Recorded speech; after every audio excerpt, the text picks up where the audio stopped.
বুলবুল হাসান, এই জরিপের ফলাফলকে আপনি কিভাবে দেখেন? যে প্রধানমন্ত্রীর জনপ্রিয়তা বেশি, প্রধানমন্ত্রী যেহেতু টিম লিডার, ফলে সরকারেরও জনপ্রিয়তা একই রকম প্রত্যাশিত, ফলে ব্যবধান প্রায় 12%।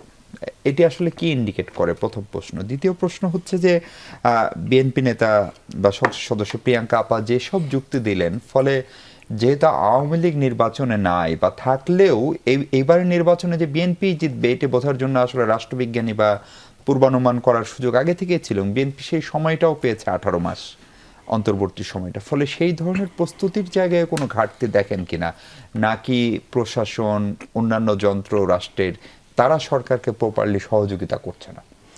ধন্যবাদ। আসলে জরিপের বিষয়টা আমার কাছে মনে হয় কি, যে ধরেন পশ্চিমে জরিপ যেভাবে বিকশিত হয়েছে এটার একটা ট্র্যাডিশন আছে। দীর্ঘদিন ধরে তারা জরিপের যে মেথোডোলজি থেকে শুরু করে, যে প্রক্রিয়ায় মানুষকে স্যাম্পলিং থেকে শুরু করে যে প্রক্রিয়ায় এই জিনিসগুলো হয়, সেখানে বিশ্বাসযোগ্যতা অনেক বেশি। আমি বলছি না যে যে জরিপকে আপনি রেফার করছেন সেটির সেই গ্রহণযোগ্যতা নেই, কিন্তু আমার কাছে মনে হয় যে সেটির উপর নির্ভর করে সরকারের জনপ্রিয়তাটাকে যদি আপনি দেখতে চান, আমার মনে হয় সেটা বোধহয় খুব বস্তুনিষ্ঠ হবে না। কেন হবে না? আপনি দেখেন যে প্রথম কথা হচ্ছে, তারেক রহমানের এই সরকার রাষ্ট্র পরিচালনার অভিজ্ঞতা কিন্তু সেই অর্থে নেই। মানে উনি তো যদি মেসি হয়ে থাকেন, সেই নেতৃত্ব তিনি রাজনৈতিক দলকে দিয়েছেন, জাতীয়তাবাদী দলের নেতৃত্ব তিনি দিয়েছেন, এবং 17 বছর দেশের বাইরে ছিলেন। আমি যে দেশে বাস করি সেই দেশটিতে ছিলেন, এবং আমরা খুব কাছ থেকে দেখেছি যে তিনি ওখানে সক্রিয়ভাবে রাজনৈতিক কর্মকাণ্ডের সঙ্গে যুক্ত ছিলেন। কিন্তু এটা নিশ্চয়ই আপনি স্বীকার করবেন যে রাষ্ট্র পরিচালনা is a different ball game. সেখানে যে কাঠামোর ভেতর দিয়ে রাষ্ট্র পরিচালিত হয়, সেই আমলাতন্ত্রকে তিনি কিভাবে পরিচালনা করছেন, এবং আমলাতন্ত্র কিভাবে তার যে ভিশন, হ্যাঁ, বা তার যে লক্ষ্য, সেই লক্ষ্যকে সাবস্টেন্সিয়েট করছে, এটা খুবই গুরুত্বপূর্ণ। তো আমরা তো ইনফর্মাল আলোচনায় প্রায়শই শুনি যে আমলাতন্ত্রের ভেতরে আগের যে রেজিম, সেটির কিছু ভূত রয়ে গেছে।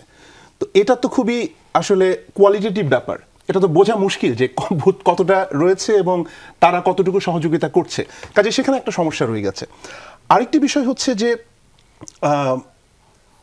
যেটি আমাদের ডেমোক্রেসির একটা বড় ধরনের সমস্যা, আমার সহ আলোচক সংসদ সদস্য তিনি যেটি বললেন যে তার নির্বাচনী এলাকায় অনেক কাজ, স্বাভাবিকভাবে একজন সংসদ সদস্যের তো অনেক কাজ থাকবেই, কিন্তু আসলে একজন সংসদ সদস্যের কাজটা কি? আসলে তার কেস ওয়ার্ক করা এবং পার্লামেন্টে পলিসি নিয়ে কথা বলা।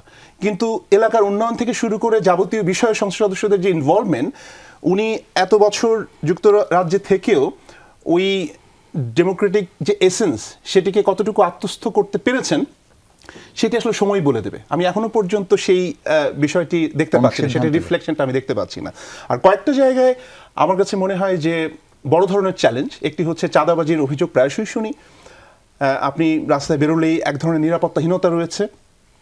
ইন্টারিমের সময় যে মবের কথা বলা হতো, সেটি যে পুরোপুরি নির্মূল হয়ে গেছে, চলে গেছে, সেটি বলা যাবে না। এটি এখনো হচ্ছে, মানে যেন তেন উপায়ে একটা ট্যাগ দিয়ে যে এক ধরনের বিচারহীনতা সংস্কৃতি তৈরি হচ্ছে, এবং অসংখ্য মামলা, যে মামলায় জামিন হচ্ছে না।